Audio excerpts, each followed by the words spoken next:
So over the past 24 hours, President Trump says we've won the war against Iran, and he wants this war in Iran wrapped up quickly. Great. So pack up your shit and get the hell out of there. We would love that. But of course, the reality is Israel doesn't want this war wrapped up quickly. We know that. They want the entire government structure of Iran destroyed.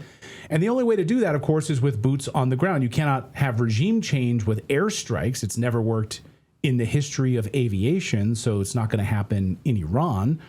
If Israel truly wants this, they can't do it alone, of course. Their army is only about 170,000 active duty soldiers, and then if you roll in all of their reservists, about 150,000 reserve soldiers, Iran's army is triple that size. So they need the United States. They need American soldiers and boots on the ground. And now senators are openly warning that this could lead to American boots on the ground. Here's Senator Richard Blumenthal after a private briefing with the White House this week. Watch. I am most concerned about the threat to American lives of potentially deploying our sons and daughters on the ground in Iran. We seem to be on a path toward deploying American troops on the ground in Iran to accomplish any of the potential objectives here. So, as part of the new National Defense Authorization Act, of course, the involuntary draft has been renewed as part of this. Of course, Congress would have to step in and fully approve it, but by the end of this year, an involuntary draft could take place in the United States. We talked to the great Dan McAdams yesterday from the Ron Paul Institute about this piece. This is a piece that he is most concerned about. Watch. This war is very, very obviously unconstitutional. You're going to be forced now to be in a situation where you will be automatically registered for the draft.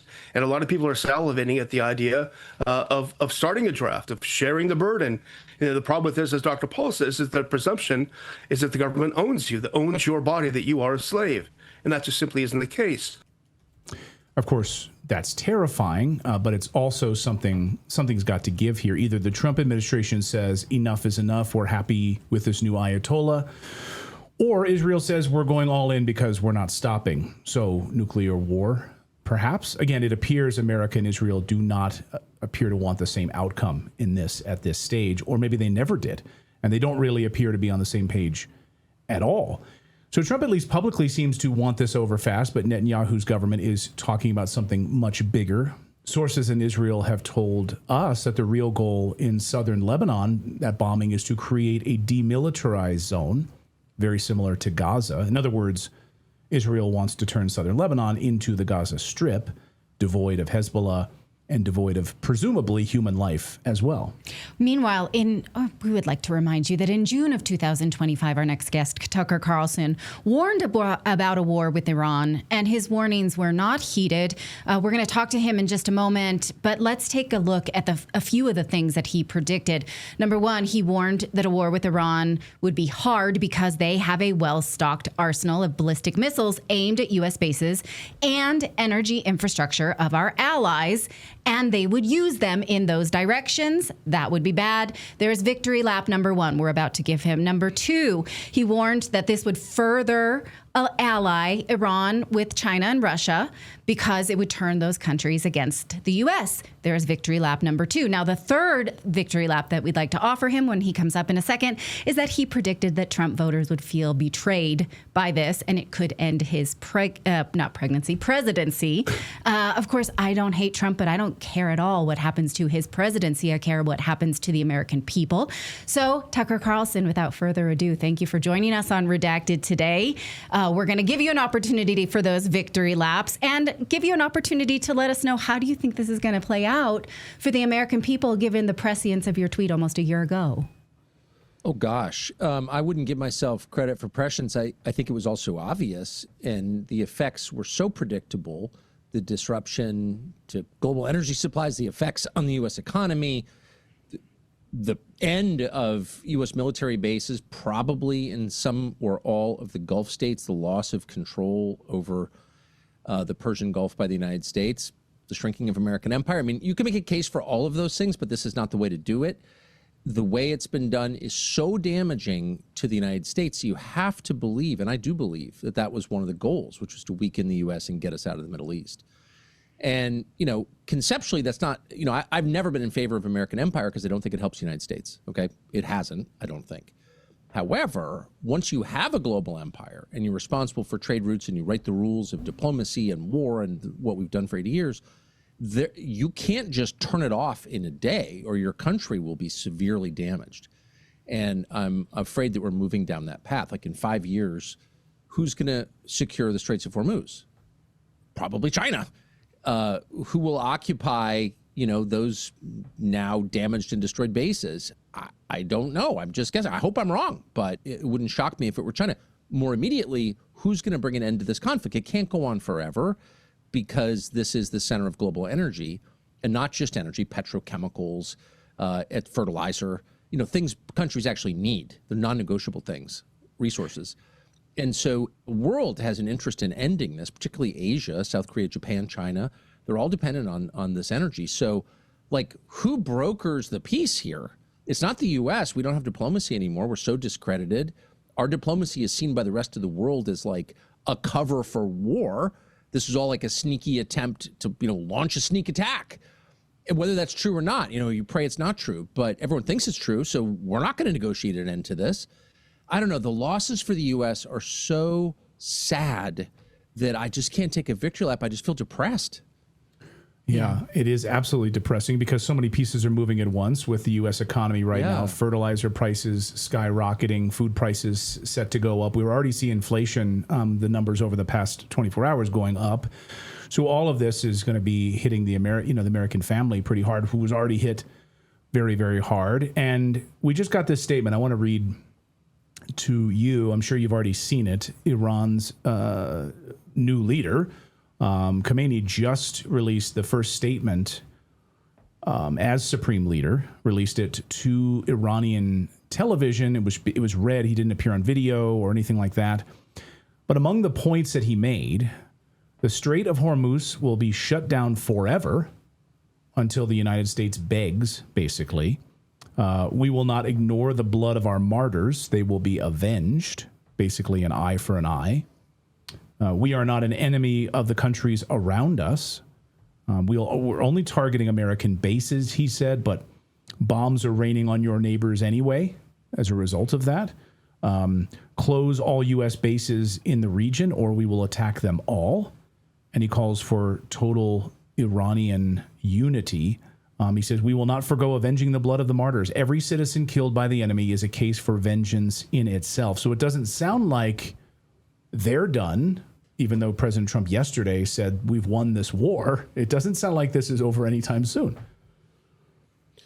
I mean, it certainly doesn't. And Trump yesterday suggested we might use nuclear weapons in Iran. So no, those are escalatory remarks.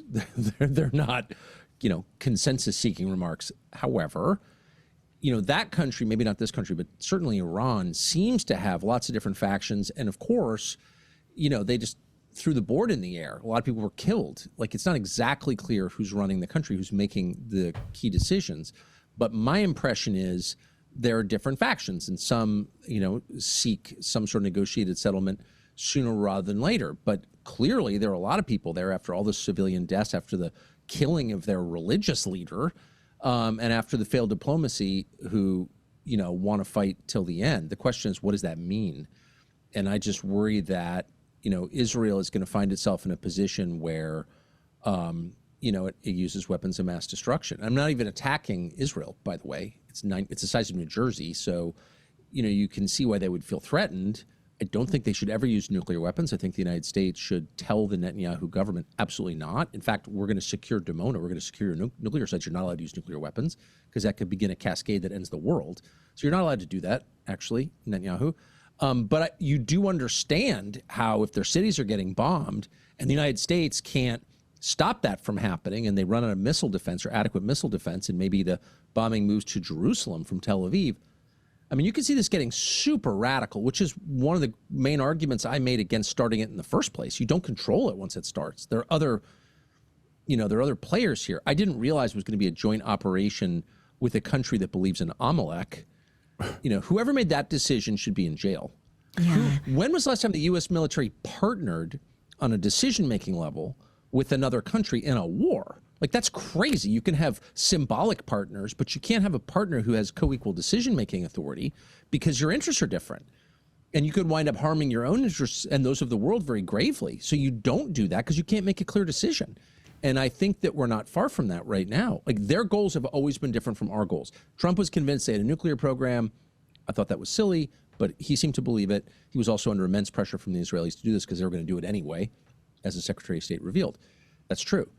But I don't think there was any evidence that Trump wanted, to commit ground troops to Iran or some protracted war over, the killing of a religious leader or Amalek or these weird end times fantasies that honestly both sides are engaging in, the Israelis especially, just being honest. Amalek? Are you kidding? How can, but by the way, Western civilization has no place for Amalek. Can you explain to our audience, if someone's watching and have no idea what the hell that is? It's absolutely insane. Okay. So Amalek there are many references to Amalek in what we call the Old Testament. Jews will call the Torah. And Amalek is a reference to the Amalekites, who are the historic enemies of the Jewish people and who I think pursued them as they fled slavery in Egypt. Okay. So there are many references to it, but the critical reference is in 1 Samuel 15, in which God commands the Jews to kill the Amalekites. Amalek, all of them. And I mean, literally kill all of them. Men, women, children, infants, I'm quoting now, sheep and camels.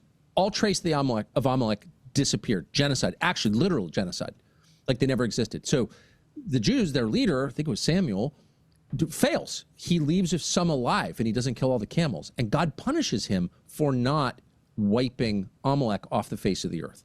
So whatever you think of that as a theological matter or moral matter, that's in the text. Christians reject it completely. There's no Christian concept of Amalek. Genocide is alien to Christianity. It's anathema to Christianity. It's a grave sin. Murdering innocents is a grave sin in Christianity. That's not the theology of Netanyahu. He has used the term Amalek repeatedly since October 7th, including on the day that the bombing started in Iran, and described the Iranians as Amalek. So here you have the supposedly Western leader in like a necktie and like a Western haircut. He kind of looks like maybe he's from Europe or the US, but his attitudes are not Western. They're Eastern, they're medieval, they're primitive, they're scary, they're genocidal. And we know that not because we hate him and we're making up things he said, because we're listening to him say Amalek repeatedly to his people and to the world. So the idea that that guy is your partner or your friend or your ally or any kind of person you'd even want to have dinner with is insane. That person's way more dangerous. Who's more dangerous than that? For a head of state to say out loud, our job here is to kill everybody, including their children, because the bloodline itself must be extinguished. I'm very opposed to Hitler, okay? Just saying. I don't think Hitler ever said anything like that. I'm serious. I mean, he killed a ton of people, including a ton of Jews, of course. But I don't think, was Hitler ever on the record saying we need to exterminate every single member of a specific bloodline? Maybe. I haven't read it. Netanyahu just said that last week. Yes, he did. And he said it many other times. This is bonkers. Yes. I want to ask you about influence inside the White House, because as someone who follows the conversation online, and you've said so this week, that you visited the White House several times, I think you said 3 in the last year. And every time that gets reported on Twitter, that feels like a salve to my soul, because I think there's an adult in the room. There's someone who is part of the anti-war faction that does have connections in the White House. And it plays out very much like a Game of Thrones, because we can't put the horse back in the barn, because the war did go forward. And so we are left wondering, is Trump really the Joffrey Baratheon here, or are there many Littlefingers? Maybe you don't watch Game of Thrones, but the Littlefinger character is very much you forget Tucker saboteur. Doesn't own a television. Right. Yeah. Okay. I don't know if you know these characters or not. Do you know what I mean by Littlefinger? Is this sort of smarmy saboteur who is getting bad things to happen and puppeteering people in power? AKA Lindsey Graham. Or Laura Bloomer. Yeah. Those kind of. So what is your take on how many of those archetypes are in the White House? Well, that's an interesting question. I mean, I was there 3 times actually in a month.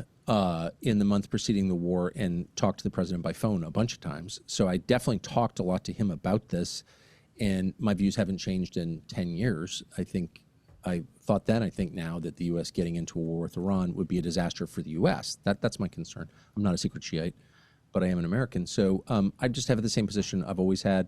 Trump had that position too, as you well know. So the question is, how did this happen? I don't work there, so obviously, so I don't really know, and I don't want to pretend I know more than I do. But my impression is that there weren't a lot of prominent people in the White House pushing for this. As far as I understand, again, could be wrong, but I understand most of the principals, the people with the big jobs at the White House understood the risks. I think the president understood the risk. I mean, he did understand the risks, and generally, and I don't think any of them were pushing for it. I think all the pressure, or most of the pressure, came from the outside. It came directly from Netanyahu. And in the end, my impression is what was decisive was Netanyahu's threat to just do it anyway. And meanwhile, you've got like 1 million Americans living in the Middle East, and you've got all these bases on the Gulf of Arabia, Persian Gulf. And you've got Israel, with which we have an implied defense guarantee. And so you have a lot of U.S. assets and Americans downrange from the Iranian response. So I think the idea was, well, now we have to go. Well, that raises the really obvious question, which is like, well, why would Israel be in charge of that decision? Israel is a proxy, it's a client state. I mean, they wouldn't exist except for the United States. They wouldn't have nuclear weapons if they hadn't stolen the material from the United States, et cetera, et cetera, et cetera. It's not an attack on Israel. It's just an acknowledgement that a country of 9 million is not allowed to boss around a country of 350 million, because that's crazy. But that's what happened. And so why did nobody call Netanyahu and say, listen, son, I understand you don't like Iran, get it. They funded Hezbollah, get it. But you can't go to war with them, because this is the main route through which global energy flows. So we have an interest, the world has an interest. And moreover, we have all these assets there. So this affects us, and we're saying no. And as far as I know, and I definitely have asked a lot, that was never under consideration. And so then the final question is, well, why? Why would it not be the obvious first step to constrain a client state when it was about to do something that hurt you? Why is that off limits? Why are you not allowed to do that? And, we can only guess. And some of the guesses are very dark, and they may be true. I can't prove it, but you have to ask yourself, like, what force could be that powerful that a president, knowing this is not going to help him or his nation, does it anyway? And, I don't know the answer. And if I did, I would just say it. You talk about the collective punishment, and it's disgusting. I think we're sort of crossing a Rubicon now in the United States, and it sort of terrifies me. Do you think that the U.S. is drifting into like a moral framework that it doesn't even recognize in itself anymore? Are we adopting the ethics of the Israeli government? Yeah, obviously, and by the way, I don't. Israel's a very complicated topic, and there are 9 million people live there, and not all of them agree with this stuff. But the Israeli government has been moving ever more openly toward this policy where I don't like the guy, but I'm also going to kill his kids because they could grow up to be that guy. And that is the antithesis of Western civilization. That's the distinction between East and West. Western civilization, Christian civilization, rejects that. That's not just like a piece of our civilization. That's the foundation stone of our civilization. That's why we don't put families on trial for the crimes of the father, whereas other countries do. But we don't. We never have. We never can, because that's the opposite of justice. Like that, this is the most basic concept in the West. God created each person as an individual, and as an individual, you'll be judged for what you do, not for what your ancestors did, not for what your children did, for what you did. The primacy of the individual created by God, the existence of the individual soul, that's the basis of what we used to call human rights. Human rights apply to whom? Humans, all of them, by virtue of the fact they're human. That's where the rights come from God, because he made humans in his image. It's literally the basis of everything that we have. And so subtly over time, due to kind of, the normal decadence-inspired stupidity of rich countries, we've kind of forgotten that. And you wake up one morning and like, oh, it's okay to kill an entire group of people because you don't like what some of them did. And at the same time, we're screaming about how anti-Semitism is wrong. Well, why? Anti-Semitism is wrong. I agree. Why? Because it is always wrong to blame people for things they didn't do, to hold them accountable for their bloodline. And so anti-Semitism is absolutely wrong. And it's precisely as wrong, no more, no less, than hating Arabs for being Arabs or hating whites for being whites, which is the most common form of bias in this country. It's embedded in our government, against hating blacks for being black. It's all the same. And yet the same people who are constantly telling you that anti-Semitism is the greatest threat have actively abetted anti-white discrimination for like 60 years. Like the ADL is fully on board with keeping people from getting jobs or college admissions or federal grants because they're white.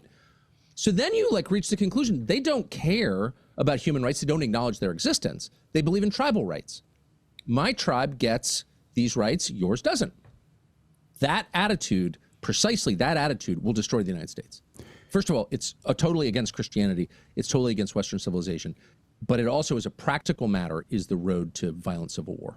And maybe the moral part of this is if you can remove yourself, you can remove the human element of it, and you can, of course, then use AI or autonomous targeting of, these individuals, right? And so that is a concern that certainly is top of mind after the targeting of the Minab Girls' School strike, and whether or not AI machine-assisted targeting played any kind of role in it, where it sort of absolves us of like the moral conundrum here, and we can say, "Oh, it was AI, it was a mistake, it was, we can't really have our hands in that. It was humans weren't involved in that because it was AI, it was Palantir, whatever it was."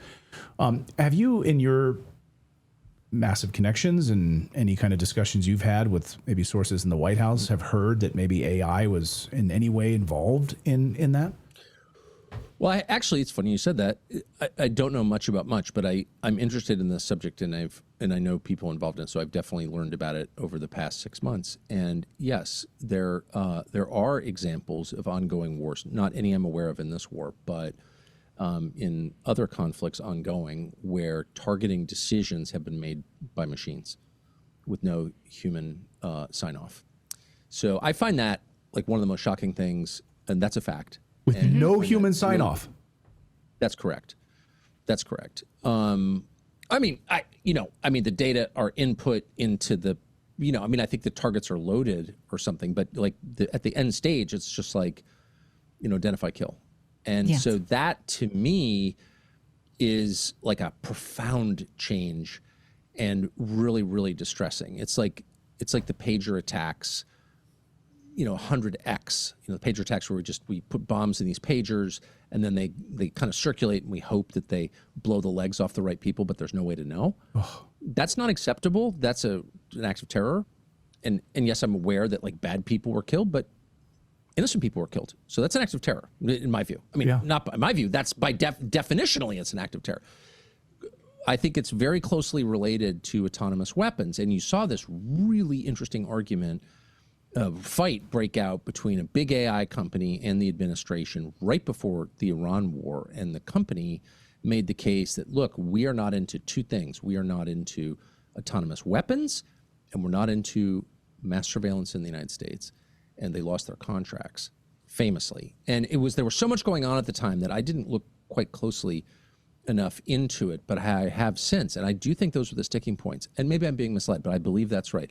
Autonomous weapons and mass surveillance in the U.S., both of which are totally unacceptable, both under our Constitution and under our existing moral framework. So, but as to the bombing of the girls' school attached to the Iranian military base, I actually called around today on that because I'm really bothered by it. And the response that I got was, yes, AI is involved in all of this, but under current protocol, and in this specific case, a human being pressed play on this. Okay, Jeez. So there was a human. But here's the question. Where'd the coordinates come from? Right. Who fed those coordinates to the United States military? This was the United States military. Now, we know that most of our SIGIN, our signals information, our electronically gathered information from Iran is translated by Israel because they're our partner in this venture. Well, we have two different aims. Israel wants the total destruction of Iran. And at this point, I think the United States, I can say, kind of just wants to get out. So Israel has every incentive to encourage the United States, intentionally or not, to do things that cross the point of no return, where a diplomatic solution is really not possible. One of them would be killing the head of Shia Islam, who's 86 and has prostate cancer. Why would you do that? That'd be one. Once you kill their religious leader, you're kind of all in. And another would be, at least potentially, killing the daughters of Iranian naval officers. And so I don't know that happened, and I don't want to suggest that I do because I don't. But as this is investigated, I hope the question of where the targeting coordinates came from is raised and answered, because they certainly had motive to do that. Because again, it's not even an attack on Israel. Their goals are different from ours.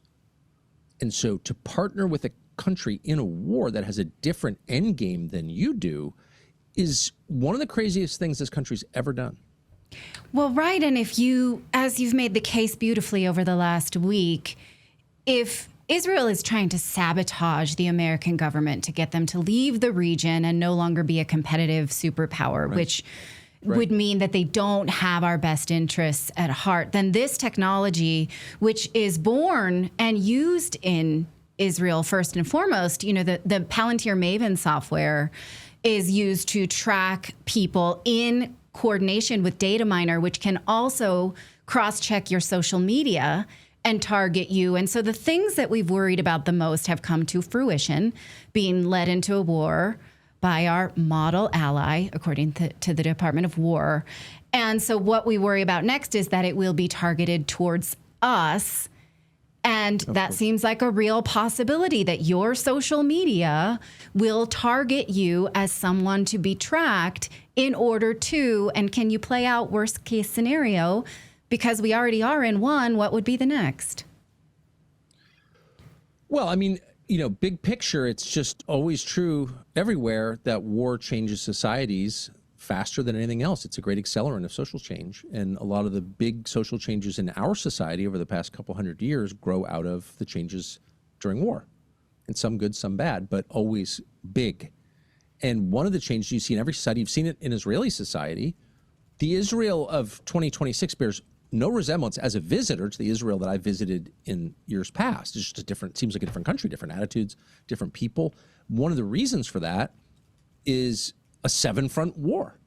You know, if you're constantly fighting wars and people are dying, you know, your tolerance for brutality, your anger at the people you're fighting, everything about your attitudes changes very, very fast. They harden, and you become much more tolerant of atrocities than you would be in peacetime. That's just a fact. And you become much more tolerant of hurting your own citizens, people who disagree. I mean, you saw this in Great Britain during World War II. Winston Churchill, who I know we're required to, you know, deify, presided over the imprisonment of his opposition party during the entire length of the war, and their families and their wives. They were rotting in prison away from their little kids, in some cases their infants. And their crime was being the opposition party and being disloyal and unpatriotic. They weren't. The opposition party was led by a First World War war hero who fought not just as, you know, a pilot in the sky, but and in the trenches, like one of the great war heroes, former member of parliament the country ever produced. And he and his wife and his compatriots and their wives were interned without charges by Winston Churchill for the duration of the war. And that happened in Britain, which is like much more humane than a lot of places. So, you know, we should not, FDR interned the Japanese, including American citizens. That stuff happens during war. And so I think we should be on guard for sure. I don't want to be paranoid or, you know, creeped out or inspire paranoia or fear in other people, but I think it's worth worrying about it. And rule by technology is clearly one of the goals. I mean, what else is the end game? If the U.S. government doesn't spend, relatively speaking, much time trying to improve the lives of the people who pay for it, like the citizens of the country, you either get some kind of revolt where people are like, this isn't working. Why would I pay my taxes? Why would I put up with this? Or you respond to people's legitimate concerns, make a good faith effort to make their lives better, or you use technology to enslave them and shut them down so their opinions don't matter. Those are kind of the three options. I'm hoping for number two, but you can certainly see the incentive to use technology against Americans to stop their bitching. I saw today, who's the guy with the eyebrows on Facebook? Ben Shapiro? Ben Shapiro.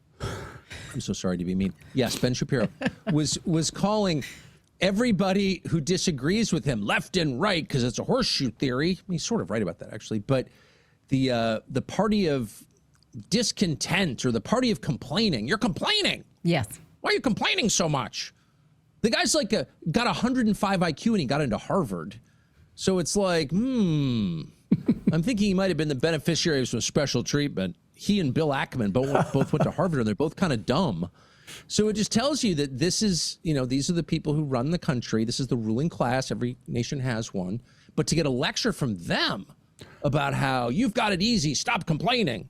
Yes. Right. And oh wait, I'm supposed to be compliant because there's no outrage from Ben Shapiro or the others about that we're turning into, with the central bank digital currency, or as Catherine Austin Fitts has so rightly put about the control grid, and we're handing over all of our data to these big tech oligarchs and no one's speaking out against it. We're supposed to just be compliant and not complain. Shut up, you little, really?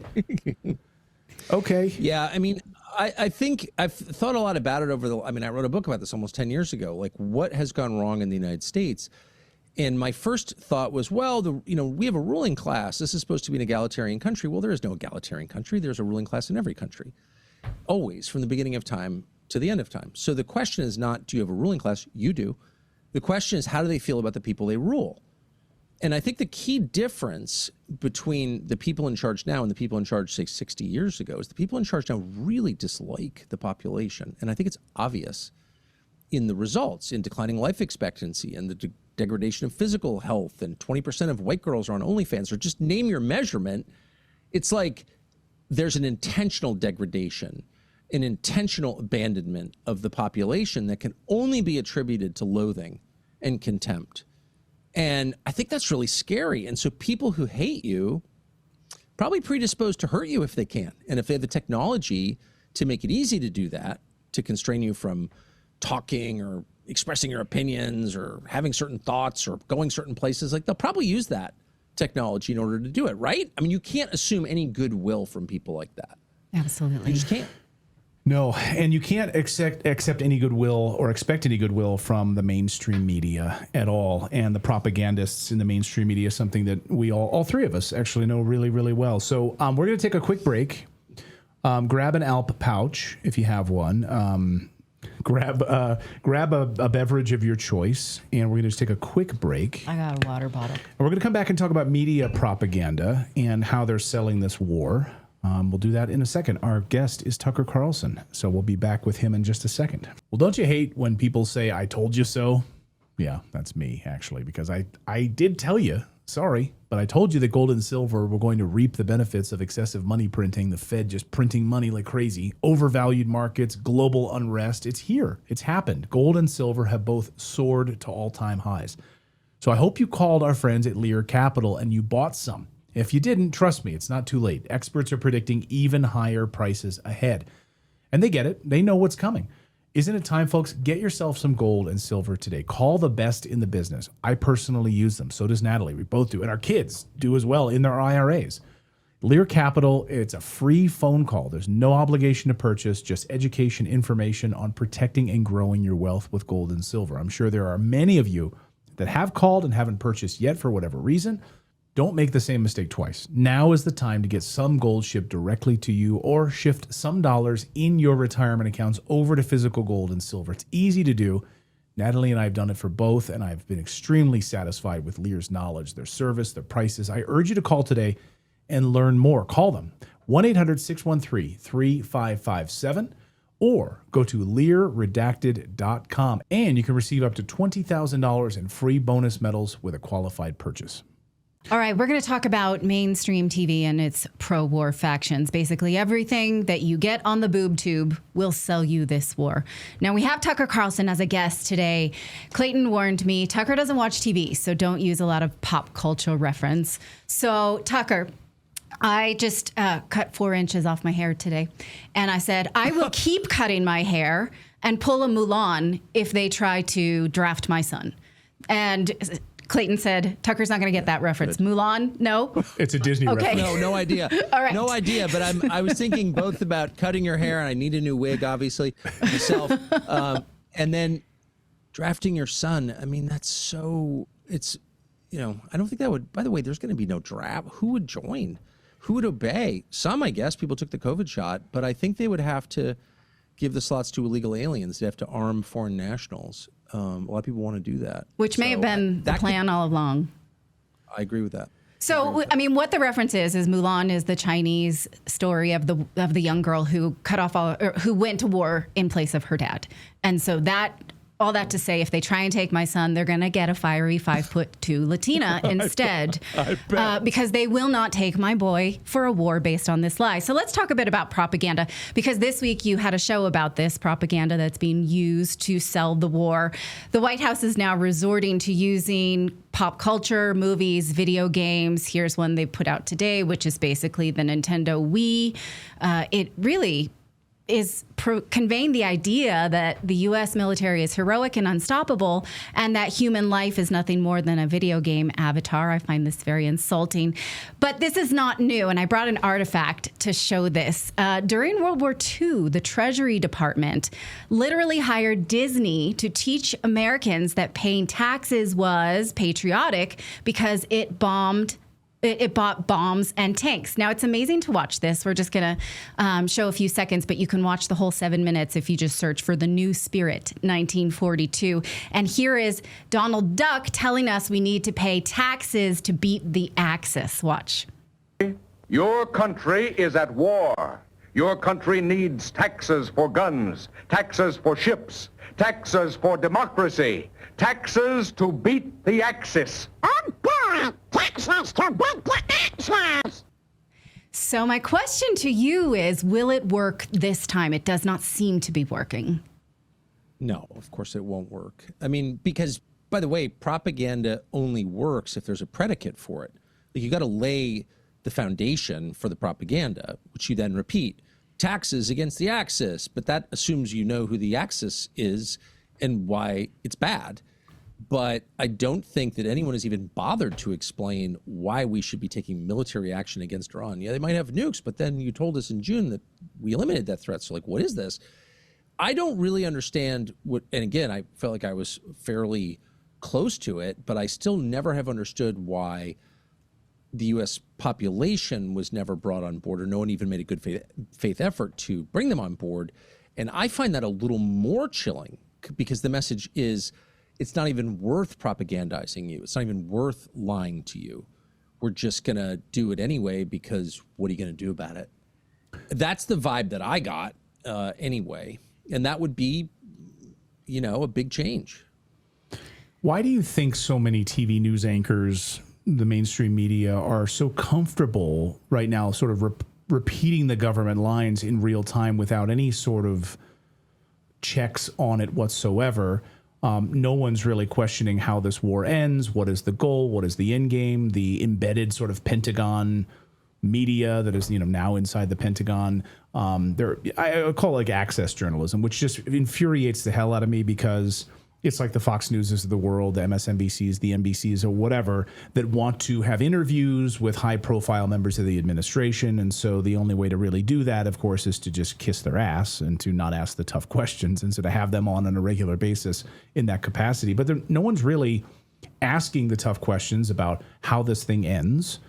What is the timetable for getting out of this? What does the off-ramp look like? There's, to me, total media malpractice. What do you see? I mean, it's there, you know, because you worked there for so long. It's a lot of things. One is just shallowness. You know, these are people who know that their jobs are a lot less significant than viewers imagine they are. They're just reading some script. Right. And so it's kind of exciting to be talking about something big and historically important like a war, and you have no sense what that actually looks like. No one's ever actually seen a war. Those who have are a little less anxious to talk like that, but most of these people haven't.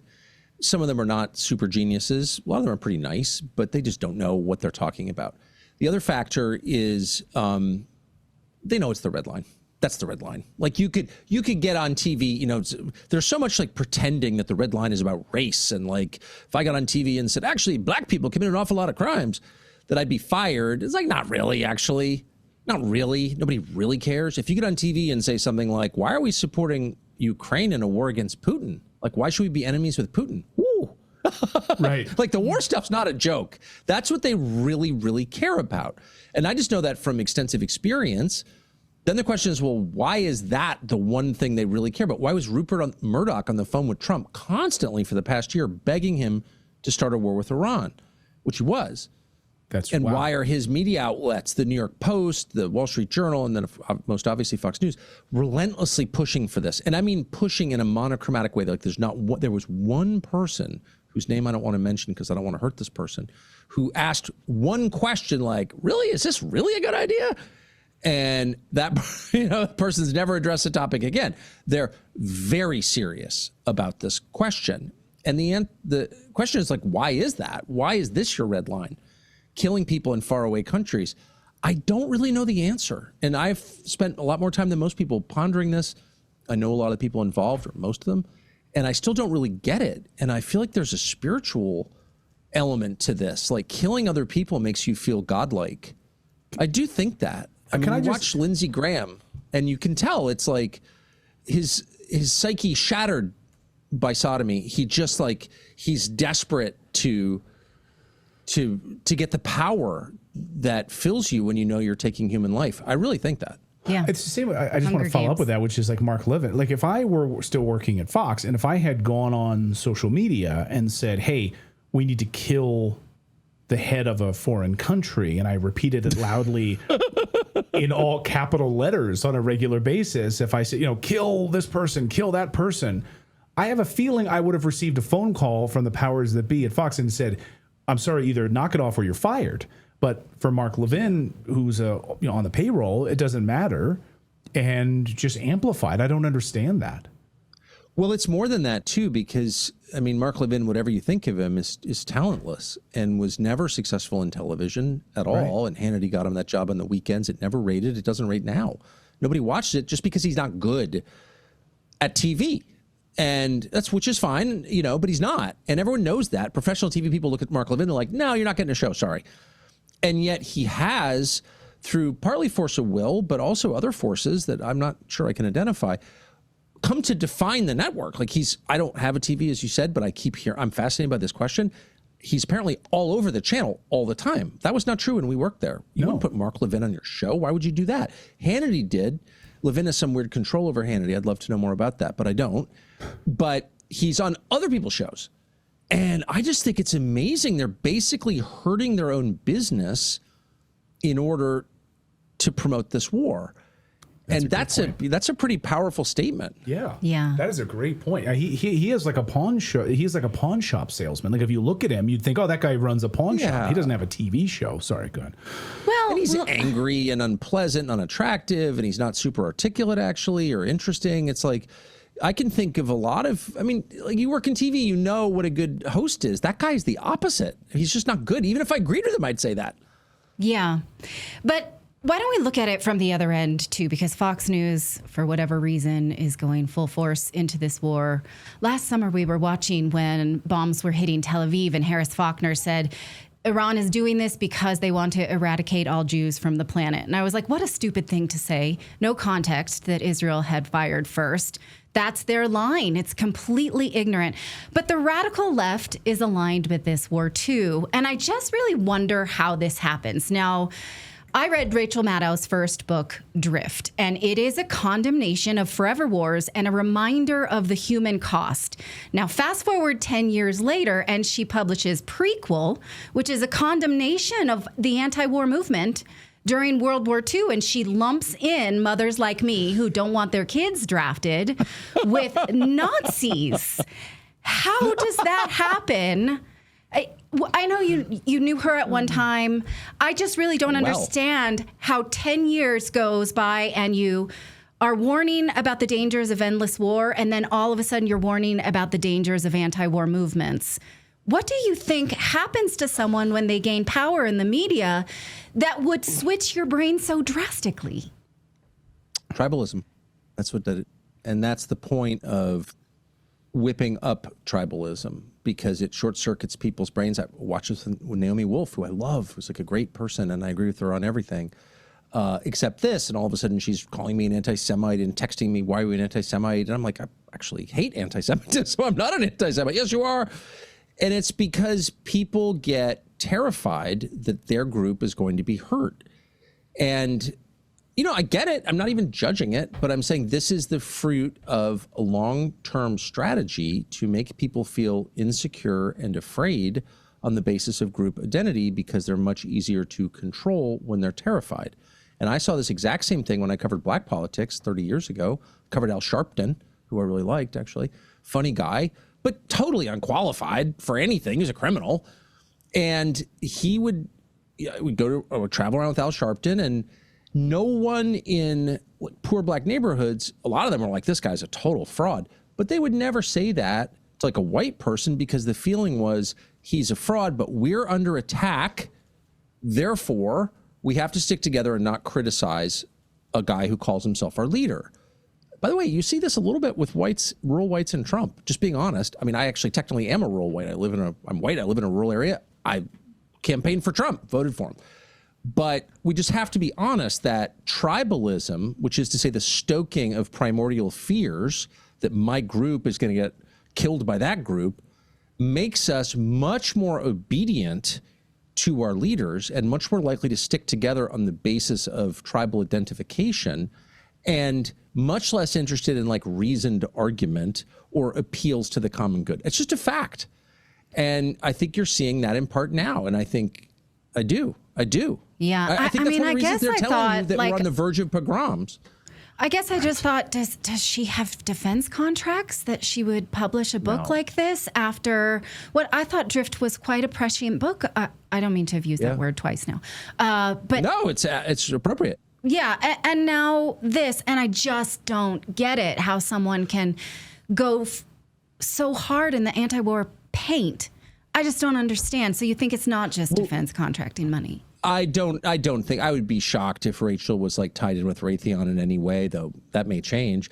Can I suggest another answer? I actually wrote a book about this once, about 10 years ago, that I do think that liberals have always hated war, and the sincere liberals have hated it because they don't believe in hurting people and killing the innocent. And those are the kind of liberals I'm very much on side with. But there were other liberals who didn't like the defense establishment because they thought it was not on their side. And a lot of them realized under Clinton, when he started blowing up baby milk factories and bombing the Serbs, that actually war and the war machine could be used on their behalf. And that actually, if we spend $1 trillion or $1.5 trillion on the Department of Defense, like that's a lot of power. We should probably take control of that. And it may be that Rachel Maddow sympathizes with the war machine because the modern war machine is populated by people who watch Rachel Maddow. And that's something that non-liberals don't really get. Right. That most flag officers I've run into in the U.S. military, I lived in D.C. my whole life, so everyone's rotating out of the Pentagon, so you run into a lot of military people like at dinner. Not all, but most of the generals and admirals that I sat next to were like Rachel Maddow liberals. And they all had like master's degrees in something stupid from Stanford. They were dumb people. They were almost all dumb people. But they were compliant, obedient organization type people. They were bureaucrats, and bureaucrats are liberal because they're broken inside. They seek safety in numbers. The organization's more important than the individual for all the familiar psychological motives that Ted Kaczynski so brilliantly described in his first book. They are liberal. And I think Rachel Maddow, who's smart, knows that like the war machine is on her side. That's just true. It is. It's on her side, which is why they kill so many Christians around the world. It's why they hate Putin. I mean, honestly. Right. Yeah. Gosh, no, you're right. Hard to swallow. It is hard to swallow, and it's spot on, though. I mean, we've been around these, New York City liberals, these media liberals. I want to ask you, sticking on the media question here, Tucker, before we let you go in a few minutes, is about this media blackout on a whole host of questions right now in this war. But first and top of mind for me is the number of Americans killed and the number of Americans wounded in this war. On Monday on our show on the 9th of March, we reported here, according military sources we've been speaking to, that the number of wounded was 147 Americans, and that number hadn't come out. And then the next day, Reuters had an exclusive, which I find, it's very interesting how that works, had an exclusive where they reported 140 soldiers wounded. And then the Pentagon responded and says, yes, that's accurate. And then it turns out that those wounded aren't just like, they don't have like hangnails, like they got it caught on a piece of cotton on their shirt, like traumatic brain injuries. Their lives forever devastated, of course. And this is all, of course, being kept. No one was really asking the wounded question. And now we're getting like slow rolling of these numbers out about the American killed and wounded. From your sources and very, very close to the White House, are those numbers accurate? Are you hearing something different? And why do you think the media is just hiding these numbers? Well, I think there are a couple of reasons. And the short answer is I don't know the truth. I would say the media is hesitant to push on this matter for two reasons. One, they support the war because they just support war reflexively, because they support big organizations reflexively because they're cowards and weak inside, and they realize that the enemies of the institution are their enemies. So that's number one, for the same reason Rachel Maddow supports Raytheon. The second reason is, I think, more legitimate, which is, you know, it's people died, the families. It's like, ooh, you don't want to do anything disrespectful. There's a kind of moral blackmail when you deal with the government, as I have for like 25 years on this question in various conflicts. Like, how many people died? Like, don't you have an obligation to tell us that? Whoa, you know, you're disrespecting the families. And part of that is just like a cover for their lying. They don't want you to know people have been injured. They don't want you to know the cost of this in dollars or in lives. But part of it is kind of real. Like, the last thing you want to do is make the families feel worse. They feel bad enough. So I do think it's just a touchy subject as to how many people have died. And by the way, the same with ground troops. So ground troops, the United States, I don't think has any intention at all ever of sending like an Iraq invasion style force into Iran. I just don't believe that's going to happen. We'd go to nukes before we did that. That's my impression. But that doesn't mean that there aren't boots on the ground. There aren't special operators, tier one guys on the ground. It doesn't mean that at all. And those poor guys, some of whom, because they're in media world a lot, so much is put on their shoulders. It's like they actually don't send regular Army troops as often as they send Delta Force and various SEAL teams. Like, those guys get used a lot. I would say too much. I think it's terrible for them. It's obviously risky for them, but it's not good for them. And I wouldn't assume that they're not there. But then on the other hand, wouldn't assume that at all. On the other hand, do you really want in the middle of a war to be like, oh yeah, SEAL Team 4 is here? So I think I feel personally at a huge disadvantage. I feel much more comfortable saying, when are you going to get the Straits of Hormuz open, than I am saying, like, do we have guys on the ground on some island? Right. Even if you suspect we do. And the last point I would say is there's so much lying and so much censorship, and some of it is on purpose, so much AI designed to deceive you and make you unsure of what you know, that like you end up thinking, I don't know anything. You read Ben Gvir got killed, or the Ayatollah, the second Ayatollah, is actually dead. And, who knows? Netanyahu's brother was killed. I mean, I guess that was going to be my next question was about, do we know what the destruction has been like in Israel? I mean, there's been a total blackout on total blackout on Israeli attacks. What's your sense of everyday life now for the Israelis? I don't know. I'm not quite as popular in Israel as I once was. I'm not quite as well sourced. But I do know a lot of people in the Gulf, and where it's also illegal, by the way, to share social media video of the destruction. And in those 6 Gulf monarchies, some wonderful people there. And I think it's varies by country, but I think in some of them it's pretty tough. Pretty darn tough. The one piece of tape that got my attention that I've been thinking about for like the last 5 years is video of a missile or a missile segment about 100 yards from the Dome of the Rock in Al-Aqsa Mosque complex. And by the way, the Church of the Holy Sepulchre in Jerusalem. And I think the concern, the global concern, the concern that like our descendants will be talking about is the destruction of the Al-Aqsa Mosque complex and the Dome of the Rock, the gold dome over the foundation stone in Jerusalem that's like at the center of 2 of the 3 Abrahamic faiths. If that were destroyed in this, you would have I don't even know, but nothing like that has happened in our lifetimes or in our ancestors' lifetimes. Like, that would be the beginning of a generational global war, and perhaps a nuclear exchange. I mean, that would be the end. And there are a lot of people in Israel who want that. Not a lot, maybe, I don't know the numbers, but there are certainly prominent figures in Israel who want that. And so I think the second thing the U.S. government has to do, in addition to making certain that Israel never launches nuclear weapons against anybody, The second thing they need to do is make sure that the Dome of the Rock, that mosque, is protected, not because we're Muslims or protecting Islam, but because that would end the world as we know it. So no, we're not doing that. You know, we're not false flagging Dome of the Rock. We're also going to try to protect it from errant Iranian missiles or whatever, but that's a priority. That's my opinion. I think we should do that because I'm concerned about that. Right. You are politically. Can I ask you a question? Are you, Yeah. you- I just wanted to tell you this little anecdote, since I know you don't worry about popularity at all. You're really immune to that kind of thing. But let me just tell you this nice anecdote is you're a Californian, I'm a Californian. I have a lot of friends that are California liberals who are now sharing videos of Ted Cruz and Mike Huckabee getting absolutely wrecked by you and saying, look at this, I can't believe I'm sharing Tucker Carlson. And my response is usually, why? What don't you like about Tucker Carlson? They don't know why. They've just been told not to like you because of the mainstream media. But look at this new generation that you are inspiring now with your commitment to honesty. So if that's a comfort to you at all, you know, in the popularity that you've lost, you've gained many too. Well, thank you. I grew up with the furry armpit ladies making granola in my classroom in first grade. There was a whole category of California liberals who I really liked. I mean, I made fun of them, but I always liked them. They were sweet people in their tank tops and their little God's eyes hanging on their rearview mirrors and everything.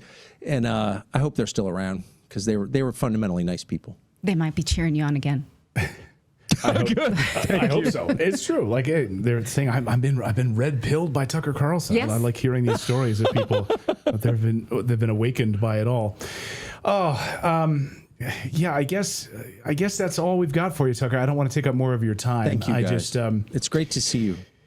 Yeah, it's been great to see you as well, and keep doing what you're doing, the incredible work that you're doing, and you know, being one of those. I guess, you know, I wanted to ask you real quick before you go, because we just saw last night. You follow politics so closely, you know it better than just about anyone I know. What you saw happen with last night with Thomas Massey, Ed Gowrain down there with Donald Trump in Kentucky, and so after Trump has this rally with Gowrain, who gets up on stage and makes some really weird speech.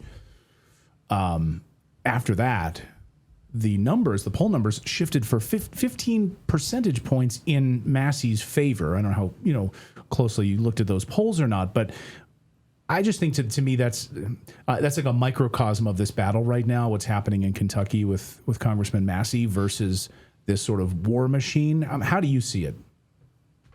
I see it as really sad. I mean, I was there. I was standing next to Trump at Mar-a-Lago when he won.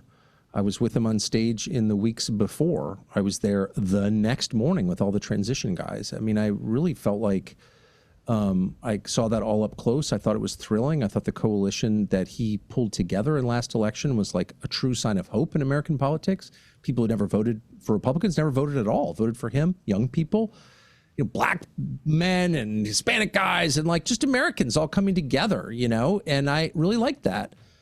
And to see the neocons intentionally destroy that coalition, because ultimately it was a threat to them. Anything America First is a threat to people who demand loyalty to a foreign country. They did it on purpose.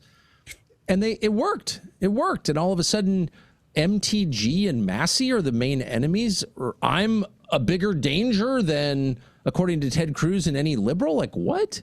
It was all on purpose. They did it on purpose. They destroyed Trump's 2024 coalition, got him to go along with it somehow, and they just blew it up. And I hope someone rebuilds it. I hope someone rebuilds a political coalition of normal people who just want their government not to hate them and to make a good faith effort to improve their lives, recognizing it's not easy.